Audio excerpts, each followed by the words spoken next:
Sahih al-Bukhari 2281. Narrated Anas bin Malik.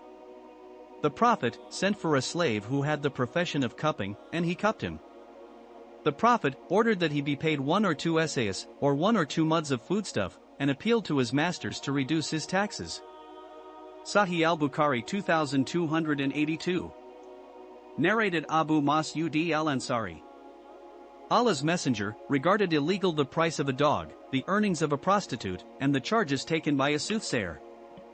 Sahih al-Bukhari 2283. Narrated Abu Huraira. The Prophet prohibited the earnings of slave girls through prostitution. Sahih al-Bukhari 2284. Narrated Ibn Umar. The Prophet forbade taking a price for animal copulation. Sahih al-Bukhari 2285-2286. Narrated Abdullah bin Umar. Allah's Messenger gave the land of Khaybar to the Jews to work on and cultivate and take half of its yield. Ibn Umar added, the land used to be rented for a certain portion of its yield. Nafi mentioned the amount of the portion, but I forgot it. Rafi bin Khadij said, the Prophet forbade renting farms. Narrated Ubaydullah Nafi said, Ibn Umar said, the contract of Khaybar continued, till Umar evacuated the Jews from Khaybar. Sahih al-Bukhari 2287. Narrated Abu Huraira. The Prophet said, procrastination, delay, in paying debts by a wealthy man is injustice. So, if your debt is transferred from your debtor to a rich debtor, you should agree. Sahih al-Bukhari 2288. Narrated Abu Huraira.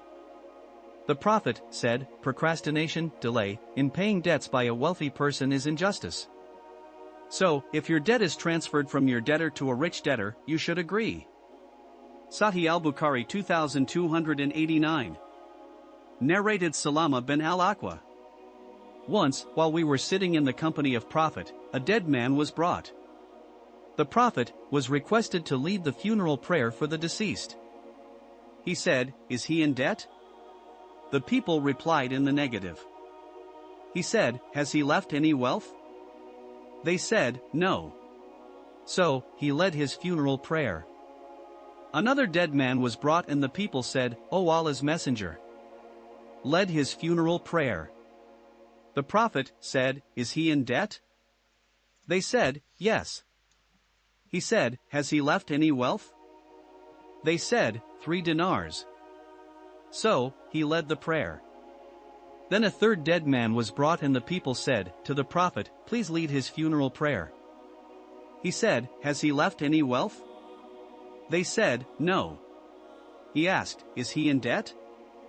They said, yes. He has to pay 3 dinars. He refused to pray and said, then pray for your dead companion. Abu Qatada said, O Allah's Messenger. Led his funeral prayer, and I will pay his debt. So, he led the prayer. Sahih al-Bukhari 2290. Narrated Muhammad bin Amr al-Aslami that his father Hamza said, Umar sent him, i.e. Hamza, as a sadaqah/zakat collector. A man had committed illegal sexual intercourse with the slave girl of his wife. Hamza took personal sureties for the adulterer till they came to Umar. Umar had lashed the adulterer 100 lashes. Umar confirmed their claim that the adulterer had already been punished and excused him because of being ignorant. Jarir al-Ashadih said to Ibn Mas'ud regarding renegades, i.e., those who became infidels after embracing Islam, let them repent and take personal sureties for them. They repented and their relatives stood sureties for them. According to Hamad, if somebody stands surety for another person and that person dies, the person giving surety will be released from responsibility. According to al-Hakam, his responsibilities continues.